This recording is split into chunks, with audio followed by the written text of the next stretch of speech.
Donc, on dit encore le bienvenue à chacun. Donc, on va lire maintenant dans les Actes des Apôtres au chapitre 2 et le verset 22, puis on lira jusqu'au verset 36. Donc, les Actes des Apôtres, chapitre 2 et le verset 22. Je commence la lecture, puis s'il y en a qui veulent suivre dans la lecture, vous pourrez le faire.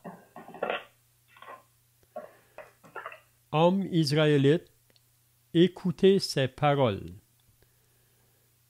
Jésus de Nazareth, cet homme à qui Dieu a rendu témoignage devant vous par les miracles, les prodiges et les signes qu'il a opérés par lui au milieu de vous, comme vous le savez vous-même.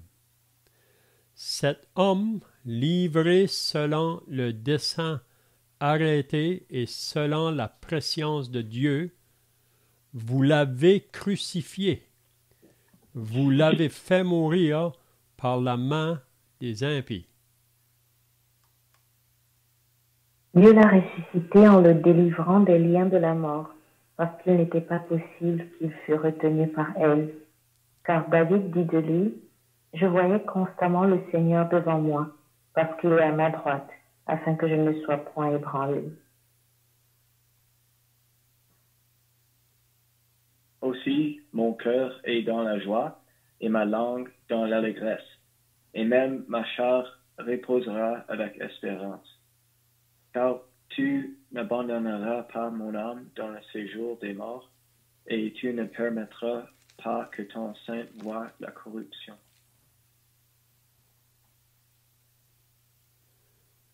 Tu m'as fait connaître les sentiers de la vie, tu me rempliras de joie par ta présence.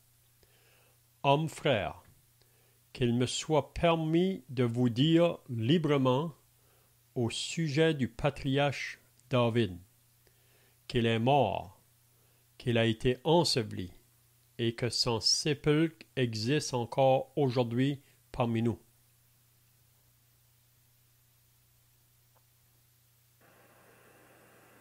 Comme il était prophète et qu'il savait que Dieu lui avait promis avec serment de faire asseoir un descendant sur son trône, c'est la résurrection du Christ qu'il a prévue et annoncée, en disant qu'il ne serait pas abandonné dans le séjour des morts et que sa chair ne verrait pas la corruption.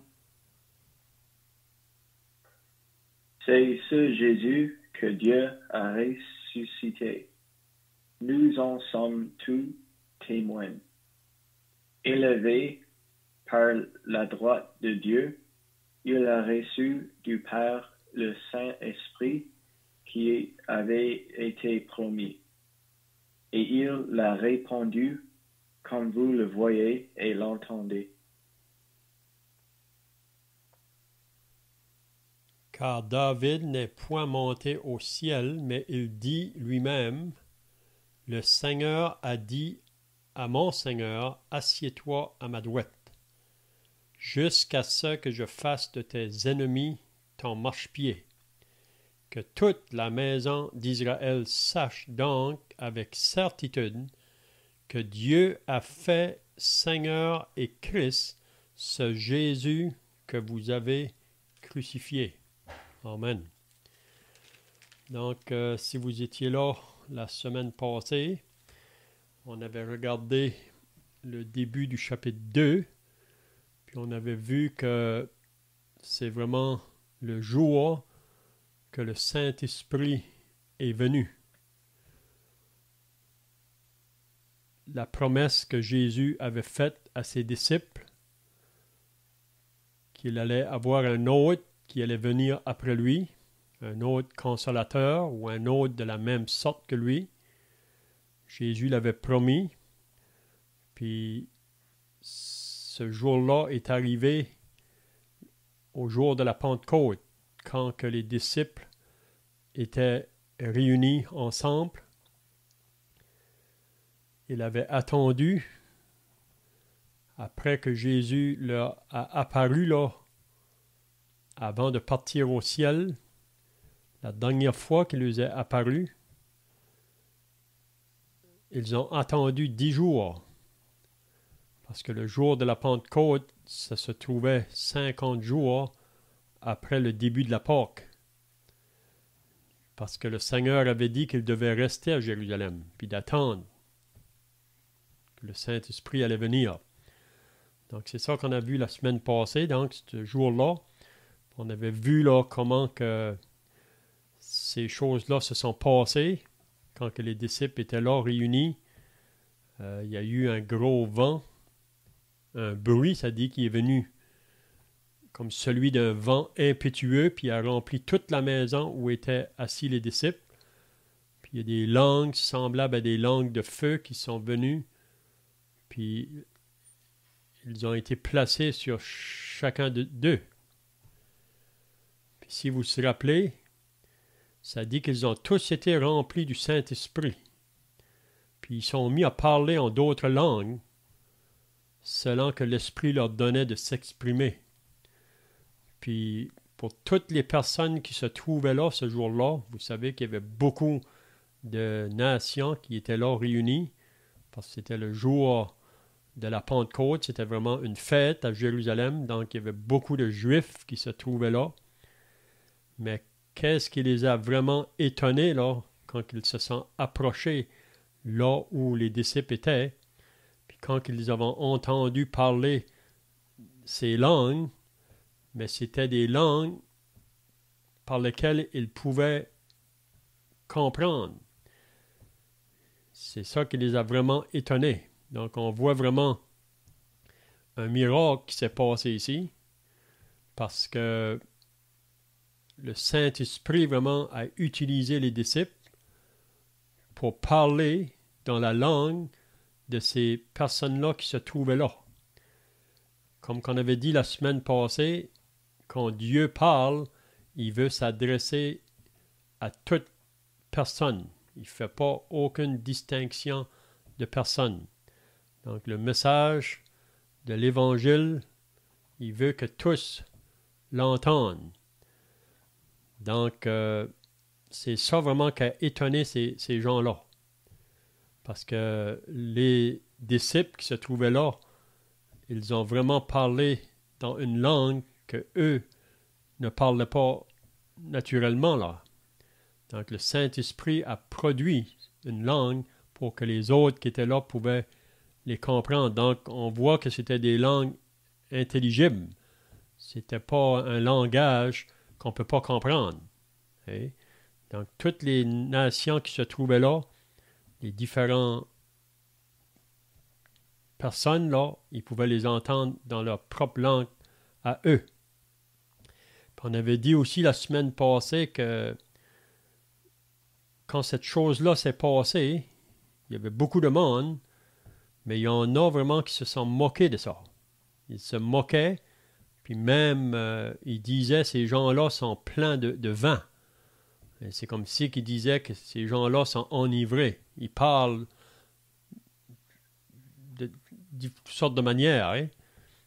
Mais vraiment, Pierre s'est levé à ce moment-là. Vous savez que l'apôtre Pierre, ici, ça va être sa première prédication qu'il va faire. Vous savez que pendant que Pierre et les apôtres étaient avec Jésus là, pendant son ministère public, c'est pas les apôtres qui enseignaient. C'est pas eux qui prêchaient. C'était Jésus qui prêchait ou enseignait. On voit ça dans les évangiles. Si on lit dans l'évangile de Matthieu, on peut voir que Jésus a enseigné 5 sermons dans l'évangile de Matthieu. Donc on peut voir que les disciples étaient là pour écouter ce qu'il avait à enseigner. Mais Jésus, comme qu'on a lu dans les Actes au chapitre 1 au début, il a commencé de faire et d'enseigner. Donc c'est lui qui a commencé, si on peut dire, dans cette œuvre-là, mais après qu'il va s'en aller, il veut que les disciples continuent à faire ce travail-là, d'enseigner la parole, puis de prêcher la bonne nouvelle, afin que les personnes puissent se convertir, se tourner vers Dieu.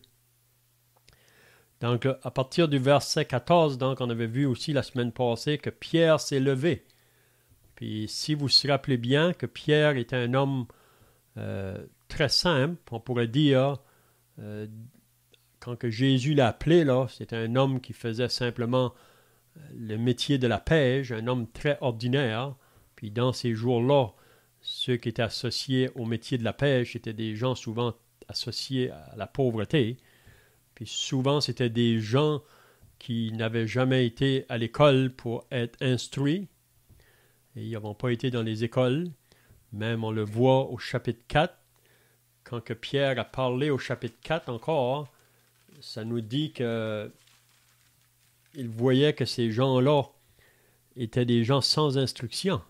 Et dans Actes 4 au verset 13, lorsqu'ils virent l'assurance de Pierre et de Jean, ils furent étonnés, sachant que c'étaient des hommes du peuple sans instruction, et ils les reconnurent pour avoir été avec Jésus.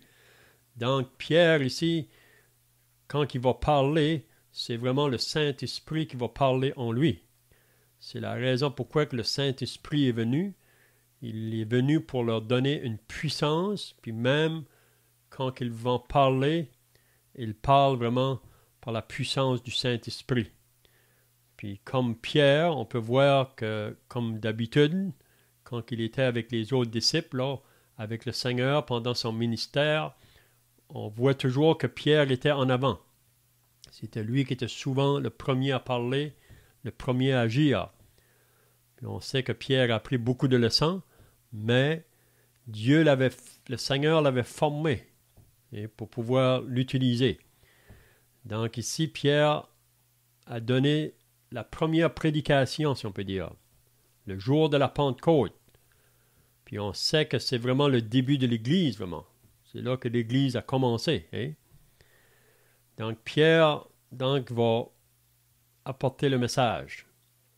Donc ce soir, on va continuer à partir du verset 22. Qu'est-ce que Pierre, au travers de son message, là, qu'est-ce qu'il va dire à ces gens-là qui se trouvent là, ce jour-là? Il y avait des milliers de personnes. Mais Pierre se lève pour parler pour Dieu. Donc on voit que Pierre n'a pas craint de prendre position pour Dieu. Vous vous rappelez que Pierre est celui qui avait renié le Seigneur. Pierre avait dit, Seigneur, moi, je ne t'abandonnerai jamais. Vous vous rappelez de ça? Mais le Seigneur lui avait dit, Pierre, avant que le coq chante une fois, tu m'auras renié 3 fois. Parce qu'à ce moment-là, Pierre dépendait de sa force à lui. Il pensait qu'il pouvait faire ça par ses propres forces à lui.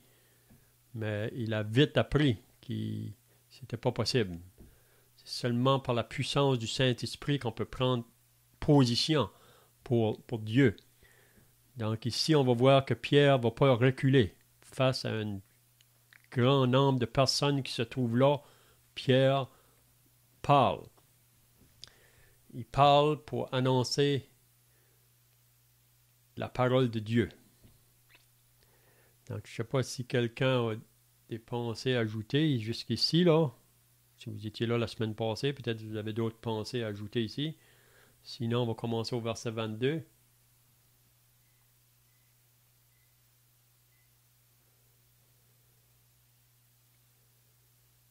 Donc, le verset 22, il va dire « Homme israélite ». Donc, il s'adresse directement aux Juifs, à ce peuple que la promesse avait été faite, qu'il y avait un Messie qui allait venir, un sauveur.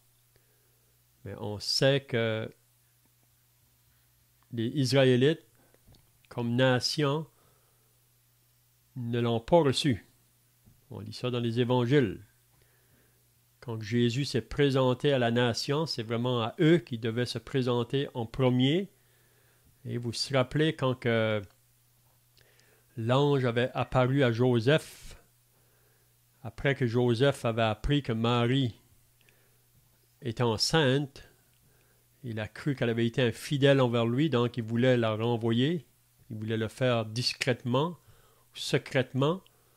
Mais vous vous rappelez que l'ange lui a apparu dans la nuit pour lui dire « Joseph, ne crains pas de prendre Marie pour ta femme, car l'enfant qu'elle a conçu vient du Saint-Esprit. Elle enfantera un fils, et tu lui donneras le nom de Jésus, c'est lui, c'est-à-dire Jésus, qui sauvera son peuple de ses péchés. » Donc, Jésus, premièrement, devait venir vers la maison d'Israël. C'était à eux, premièrement, qu'il devait se faire connaître en tant que Messie sauveur. Mais, comme on lit dans Jean 1, il est venu chez les siens, mais les siens ne l'ont point reçu. Donc, en tant que nation, là, ils ne l'ont point reçu. Mais on lit après, mais à tous ceux qui l'ont reçu. Donc, il y a des individus de la nation qui ont reçu Jésus, qui ont cru en lui. Et à tous ceux qui l'ont reçu, à ceux qui croient en son nom, il leur a donné le pouvoir de devenir enfants de Dieu. Donc ici, Pierre va annoncer son premier message à ce peuple-là. C'est toujours vers eux en premier. Donc c'est là encore qu'on peut voir la grâce de Dieu, la patience de Dieu, la longanimité de Dieu envers ce peuple-là, même après qu'ils l'ont rejeté, qu'ils ont rejeté son fils, qu'ils l'ont mis à mort sur la croix. Encore ici, on voit que les apôtres vont premièrement parler à eux. Donc, il va dire « Hommes israélites, écoutez ces paroles. » Donc, il faut que vous soyez attentifs aux paroles que je vais vous dire. C'est ça que Pierre veut leur dire vraiment. Écoutez ces paroles. Jésus disait souvent que celui qui a des oreilles pour entendre, entende. Donc, il faut vraiment être attentif quand on est sous l'écoute de la parole de Dieu. On vit dans un monde aujourd'hui où ils veulent rester indifférents à la parole de Dieu, ou qu'ils veulent remettre à plus tard, ou qu'ils veulent simplement négliger. Mais ici, Pierre va leur dire « Écoutez ces paroles ». Puis là, il va leur parler de Jésus de Nazareth. Jésus de Nazareth, l'homme méprisé, l'homme où on ne faisait aucun cas. Parce que pour les Israélites, surtout pour les chefs de la nation, là, les chefs religieux, ils ne pouvaient pas sortir rien de bon de Nazareth. Nazareth est une ville méprisée. Mais vous savez que Jésus a grandi à Nazareth. Il est né à Bethléem, mais ensuite il est venu dans cette ville de Nazareth. C'est là où que Marie vivait. Donc Jésus a grandi là, à Nazareth. Donc Jésus de Nazareth, cet homme à qui Dieu a rendu témoignage devant vous. Donc ici, Pierre dit simplement des paroles très simples. Il dit, Jésus de Nazareth, c'est lui l'homme que Dieu a utilisé, si on peut dire, devant vous, en faisant des miracles, des prodiges et des signes qu'il a opérés par lui au milieu de vous. Donc, ces Juifs-là, ils sont bien conscients de ça. Ils n'ont pas oublié ça, ce que Jésus a fait au milieu des autres. Est-ce que quelqu'un peut me dire ce soir quels sont les miracles que Jésus a fait au milieu d'eux? Est-ce qu'on peut mentionner quelques miracles que Jésus a fait quand il était là au milieu de ce peuple-là? Est-ce que quelqu'un a des pensées là?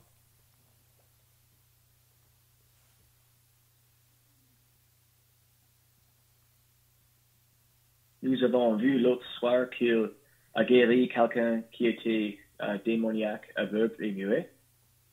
Mhm. Mhm. Oui. Est-ce qu'il y a d'autres miracles que Jésus a faits devant ces gens-là?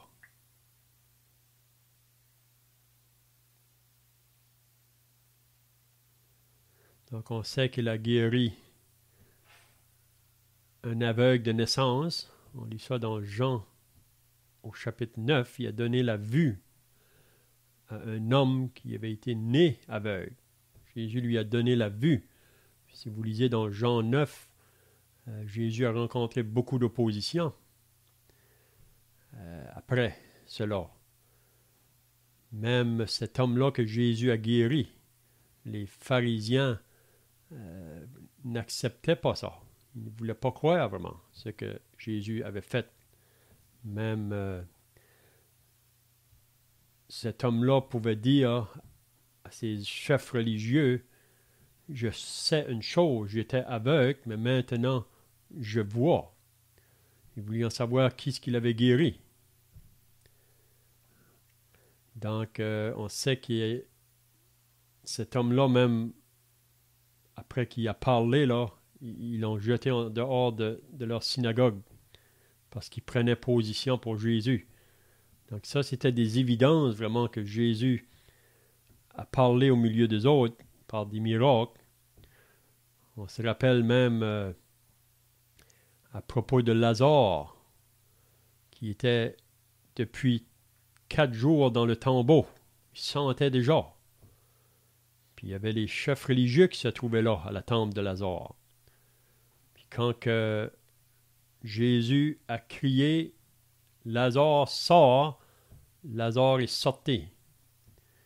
Il était lié de bandes, puis Jésus a simplement dit « déliez-le ». Oui. Donc ça, c'est un des miracles le plus grand, si on peut dire. C'est vrai que tous les miracles sont grands, mais ici, c'était vraiment une évidence qui était vraiment, qui était réellement celui qui disait qu'il était le Fils de Dieu par les miracles qu'il faisait.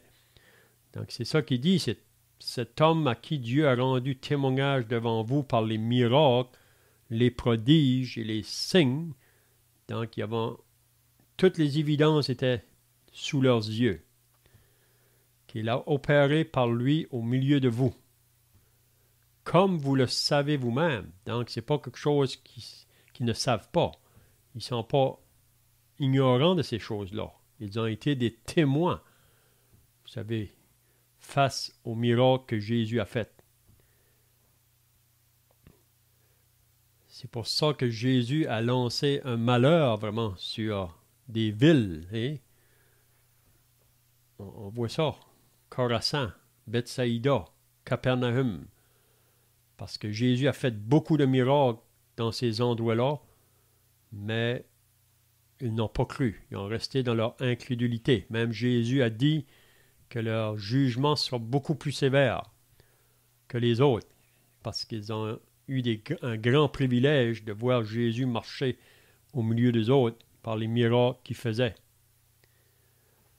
Donc, vous savez ça.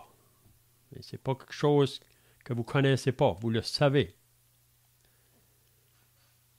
Mais, au verset 23, il va nous dire « Cet homme livré selon le dessein arrêté et selon la prescience de Dieu. » Donc, Dieu le Père, il connaissait cette chose-là depuis même avant que le monde ait été fait, concernant son Fils qui allait venir. Cet homme, c'est-à-dire Jésus, livré selon le dessein arrêté et selon la prescience de Dieu, qu'est-ce que Pierre dit maintenant à ces Juifs? Il dit, vous l'avez crucifié. Donc, ce Jésus qui a opéré ces grands miracles au milieu de vous, qu'il a parlé de la part de Dieu, qui parlait concernant les choses du royaume des cieux, il dit, vous l'avez crucifié. Donc, c'est une parole assez forte, si on peut dire. Ça devrait les réveiller. Il dit, vous l'avez fait mourir par la main des impies. Vous savez que ces chefs religieux-là, ils ont remis le Seigneur Jésus à Pilate, un gouverneur romain. Mais c'est vraiment eux qui tiennent en arrière là, de la mort du Seigneur Jésus. C'est eux vraiment les responsables. C'est eux qui ont tout organisé la chose pour le mettre à mort, pour se débarrasser de lui. Donc, est-ce que vous avez d'autres pensées ici?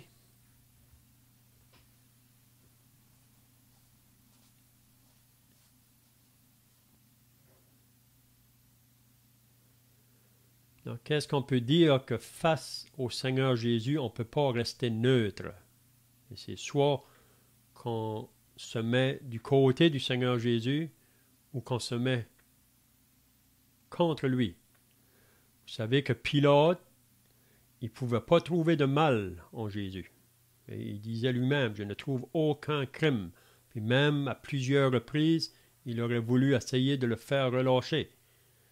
Vous vous rappelez que Pilate, c'était la coutume dans le temps de la Pâque de prendre un prisonnier pour le libérer.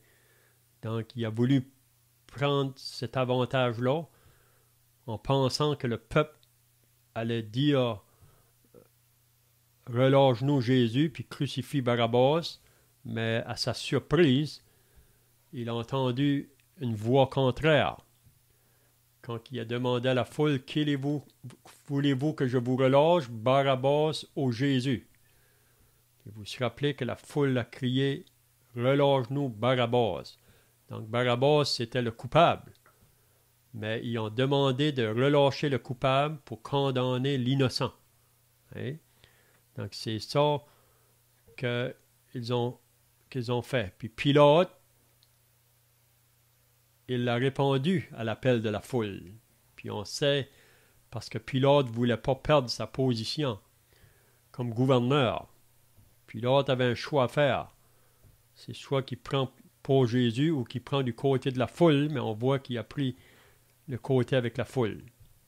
Puis on dit encore aujourd'hui, chaque personne est responsable face au Seigneur Jésus. Le choix qu'il va faire, c'est soit qu'on prend pour Jésus ou qu'on se prend de côté de la foule.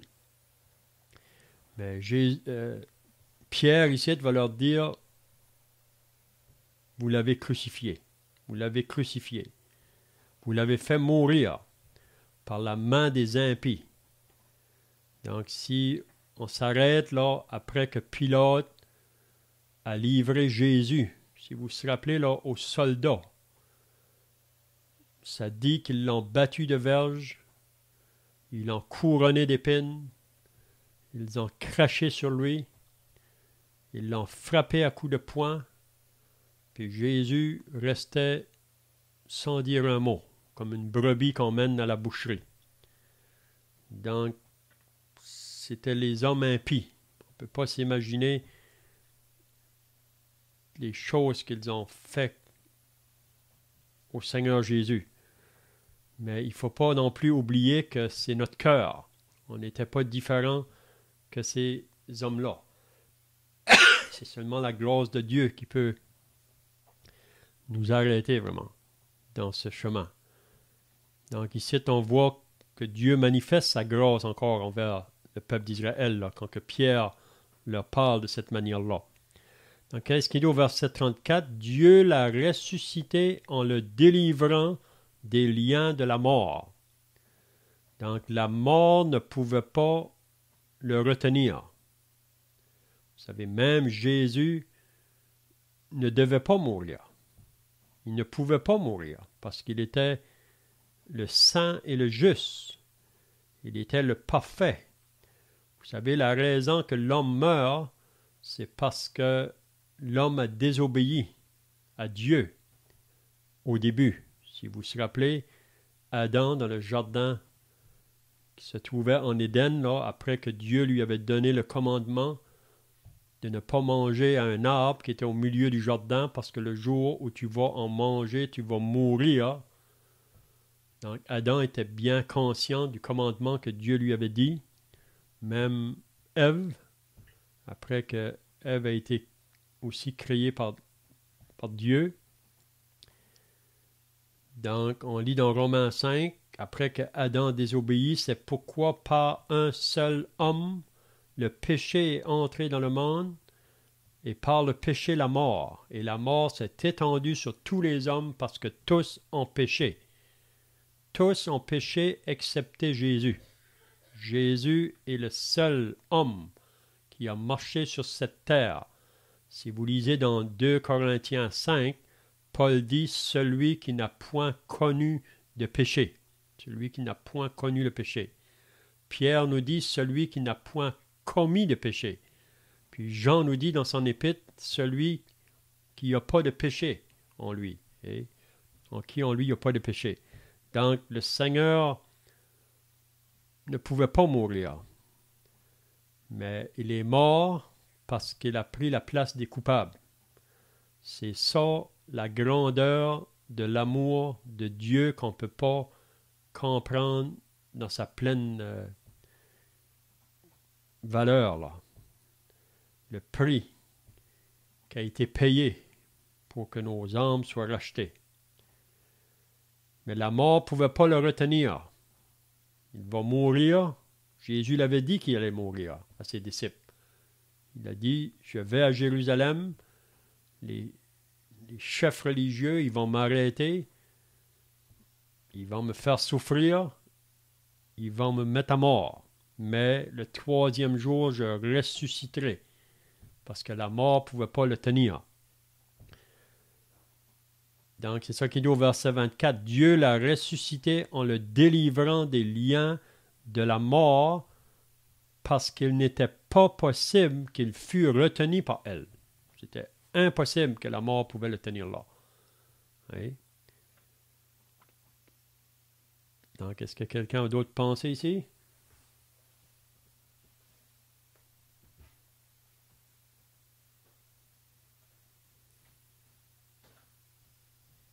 Donc, le verset 25 maintenant, on va lire concernant une prophétie que David a dit, parce qu'à la première vue, là, quand on dit « car David dit de lui », on penserait peut-être que David parle de lui-même, mais ici, il faut bien comprendre que c'est vraiment une prophétie que David dit à propos du Sauveur, à propos de Jésus.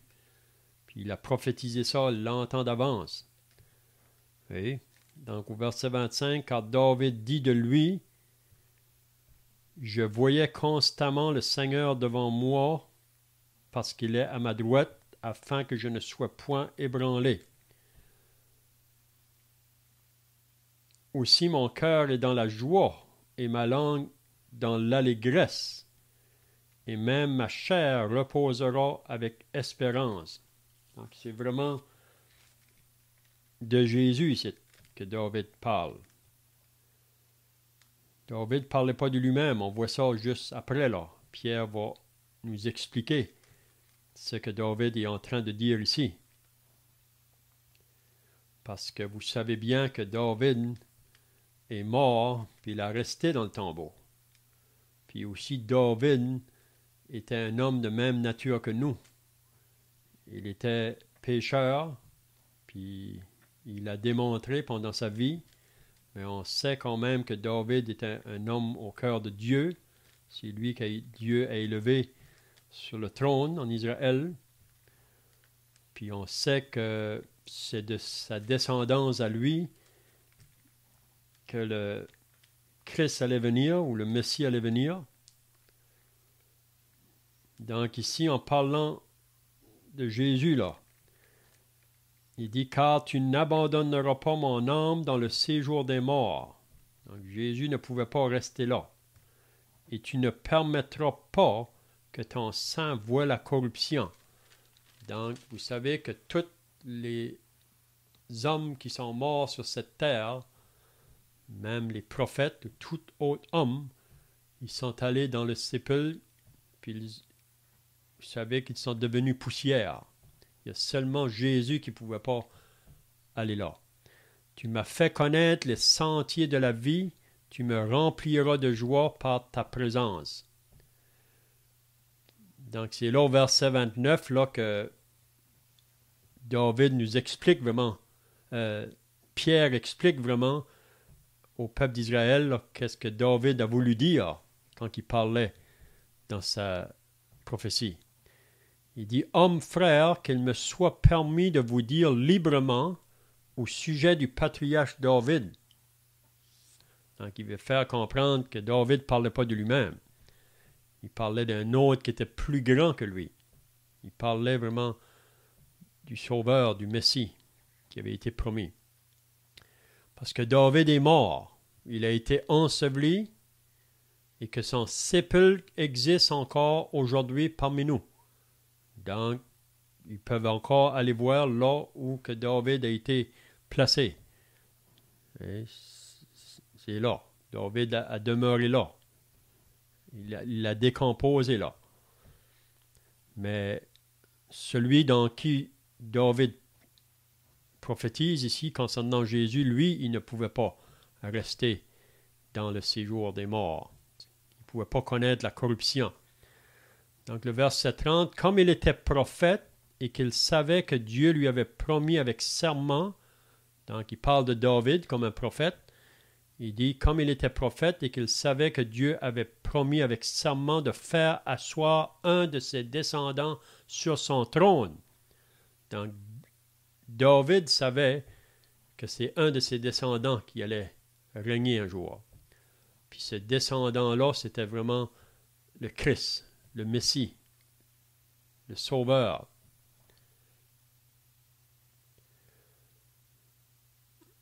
Descendant sur son trône, puis là, il nous dit, c'est la résurrection du Christ qu'elle a prévue et annoncée. Donc, quand que David a prophétisé ces paroles-là, c'était à propos de la résurrection de Christ qu'il parlait. Il ne parlait pas de lui-même, David. Il parlait du Christ, qu'il a prévu et annoncé en disant qu'il ne serait pas abandonné dans le séjour des morts et que sa chair ne verrait pas la corruption. Donc, quand que Pierre est en train de dire ces paroles ici, là, ces Juifs-là à qui il dit ces paroles, ils peuvent retourner dans leurs pensées concernant les paroles des prophètes qui ont parlé à propos de ce Messie, de ce Sauveur qui allait venir. Et ils sont bien au courant de cela. Puis là, il va leur dire, c'est ce Jésus que Dieu a ressuscité. Donc, il le répète encore. Celui que vous avez crucifié, que vous avez fait mourir par la main des impies, c'est lui, ce Jésus-là, que Dieu a ressuscité. C'est lui que la mort ne pouvait pas retenir. C'est lui qui ne pouvait pas être décomposé ou connaître la corruption. C'est ce Jésus que Dieu a ressuscité. Nous en sommes tous témoins. Donc Pierre et les autres disciples qui se trouvaient là, ils sont témoins de ça. Et puis ça, c'est arrivé 50 jours auparavant, là. Et quand que les disciples étaient dans la chambre haute avec le Seigneur, quand il a institué la Pâque pour la dernière fois, là, puis c'était lui vraiment qui allait mourir ce soir-là, le Seigneur Jésus. Donc, ses disciples sont témoins. Jésus lui avait dit qu'il allait mourir, mais qu'il ressusciterait le 3e jour, puis ils sont témoins de sa résurrection. Parce que Jésus lui a apparu à plusieurs reprises après sa résurrection là, pendant 40 jours. Donc, il dit, on est témoin. Donc, Pierre ne parle pas des choses qu'il ne connaît pas ou des choses que lui-même n'a pas vues. Il était un témoin oculaire. Et puis les autres disciples qui étaient avec lui. C'est ce Jésus que Dieu a ressuscité, nous en sommes tous témoins. Élevé par la droite de Dieu, il a reçu du Père le Saint-Esprit qui avait été promis, et il l'a répandu, comme vous le voyez et l'entendez. Donc, il a été élevé à la droite de Dieu. Puis, il avait promis qu'il envoyerait le Saint-Esprit. Donc, on avait dit la semaine passée que dans l'Ancien Testament, c'est vraiment Dieu le Père qui est à l'œuvre, si on peut dire. Puis quand on vient dans le Nouveau Testament, dans les Évangiles, c'est vraiment Dieu le Fils, Jésus. Puis quand on arrive dans les Actes des Apôtres, c'est vraiment Dieu l'Esprit et le Saint-Esprit maintenant qui est venu. Puis il dit, vous êtes témoins de ça. Qui avait été promis, il l'a répandu comme vous le voyez et l'entendez. Donc il voyait vraiment l'Esprit, la puissance de l'Esprit à l'œuvre au travers même de ses disciples là, qui étaient là. Car David n'est point monté au ciel. Donc David est toujours dans le tombeau. Hein, c'est pas David de qui il parlait. Il parlait vraiment du Seigneur Jésus. Car David n'est point monté au ciel, mais il dit lui-même, le Seigneur a dit à mon Seigneur, assieds-toi à ma droite. Donc en parlant de Jésus. Jusqu'à ce que je fasse de tes ennemis ton marchepied. Donc c'est le Père qui parle à propos du Fils. Puis là, ici, Pierre veut mettre cette parole-là très évidente. Quand il dit que toute la maison d'Israël sache donc avec certitude. Il veut que la maison d'Israël soit avec aucun doute. Que toute la maison d'Israël sache donc avec certitude que Dieu a fait Seigneur et Christ, ce Jésus que vous avez crucifié.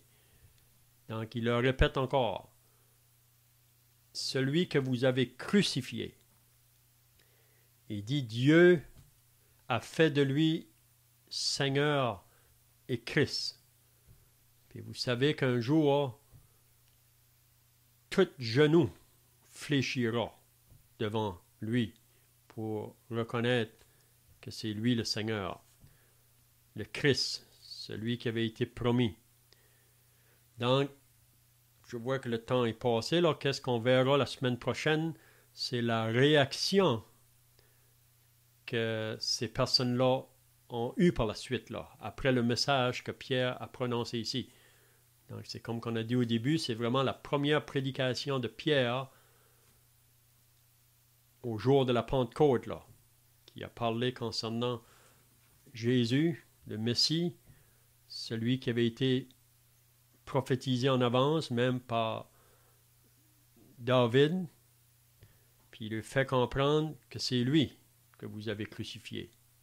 Donc, quelle va être leur réaction? Donc, on verra la semaine prochaine qu'est-ce qui se passe après qu'ils entendent ce message-là. Parce que quand on entend le message de l'Évangile, c'est comme j'ai dit tout à l'heure, on ne peut pas rester neutre. Vous avez un choix à faire. C'est soit que vous allez vous repentir, que vous allez croire en celui qui a été envoyé, vous allez croire en lui pour le salut de votre âme, ou que vous allez refuser de croire. C'est ça qu'on verra là, dans les prochaines semaines, ce qu'on voit dans les Actes des Apôtres. Là. C'est bien, donc, je ne sais pas si vous avez des questions pour terminer ou d'autres pensées à ajouter. Là. Sinon, on va terminer par la prière. Son épître aux Corinthiens, il leur a dit, Christ est mort pour nos péchés selon les Écritures, qu'il a été enseveli et qu'il est ressuscité le troisième jour selon les Écritures. Et ça, c'est similaire à ce que Pierre veut montrer ici, que la mort et la ressuscité du Seigneur est selon les Écritures. Ce peuple, les Israélites, ils savent les Écritures de David. Ils veulent leur montrer que l'Évangile est selon les Écritures. C'est bien. C'est ça, donc on voit que Pierre et Paul ont le même message à annoncer. Puis c'est vraiment ces deux personnages-là qu'on voit dans les actes des apôtres, là. On dit que c'est les actes des apôtres, mais les autres apôtres ne sont pas beaucoup mentionnés. On voit ici et là, mais on va voir surtout Pierre jusqu'au chapitre 10, puis on voit par la suite que c'est Paul ensuite qui va être celui qui va être choisi là, pour aller vers les nations. Ben, c'est bien, on va terminer par la prière, puis si vous voulez, on peut chanter un cantique pour terminer. Notre Dieu et notre Père, nous voulons maintenant nous approcher devant ta présence pour te remercier, te rendre grâce pour ta parole que nous avons lue ce soir. Nous réalisons que ta parole nous a été donnée pour nous faire connaître tes voies et tes pensées, et surtout pour nous faire connaître celui qui avait été promis longtemps d'avance, qui allait venir comme sauveur, comme le oint de l'Éternel, comme le Messie. Et on sait notre Dieu, comme qu'on a vu ce soir, il est venu premièrement chez les siens, mais les siens ne l'ont pas reçu comme nation. Mais on sait qu'il y a des individus qui ont cru en lui et que tu lui as donné le pouvoir de devenir enfants de Dieu. Donc on veut te prier ce soir, que tu puisses encore parler à ceux qui nous entourent, ceux qui n'ont pas encore répondu à cet appel, parce que comme qu'on a vu ce soir, on ne peut pas rester neutre face au Seigneur Jésus. C'est soit qu'on croit en lui ou qu'on refuse de croire en lui. Donc nous remettons cette étude devant toi. Bénis chacun au nom du Seigneur Jésus. Amen.